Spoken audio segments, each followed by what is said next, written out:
AFL-CIO chief Richard Trumka said Wednesday on CBS This Morning. After the AFL-CIO leader left the President's Manufacturing Council following Trump's highly criticized response to the deadly violence in Charlottesville, Virginia, Trumka slammed the council's lack of productivity. The council itself was totally ineffective. It's never met, Trumka said. It's a subterfuge to be able to deregulate industry.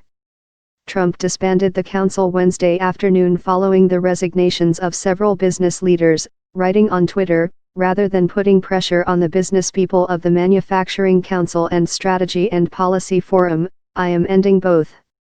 Thank you all. Trumka said that the council's inefficiency wasn't behind his resignation, which was inspired by what he called the president's spirited defense of racism and bigotry following the violent rally in Charlottesville, Virginia. After Trump was widely criticized for failing to condemn in his initial remarks the white supremacists and neo-Nazis involved in the violent clashes, he denounced white nationalism and racism on Monday. But at a Tuesday press conference, Trump reiterated his earlier remarks, blaming both sides for the violence. AFL-CIO Deputy Chief of Staff Thea Lee resigned with Trumka Tuesday night. Trumka and Lee represent the largest group of labor unions in the U.S. It's not acceptable to even tolerate racism and bigotry, let alone defend it, Trumka said.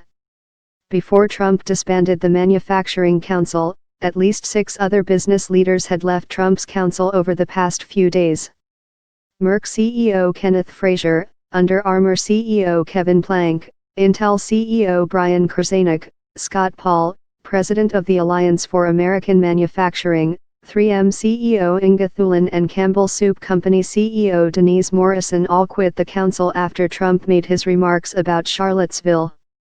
After Trumka heard the president's shocking Tuesday comments, he said, I thought to myself, I'll pray for you, Trump, because you really need to be prayed for when you make those kind of statements.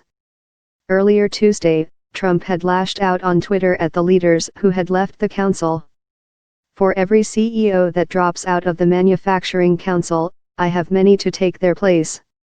Grandstanders should not have gone on jobs. Trump wrote. Update August 16, 17. This story has been updated to reflect news that Trump disbanded the Manufacturing Council.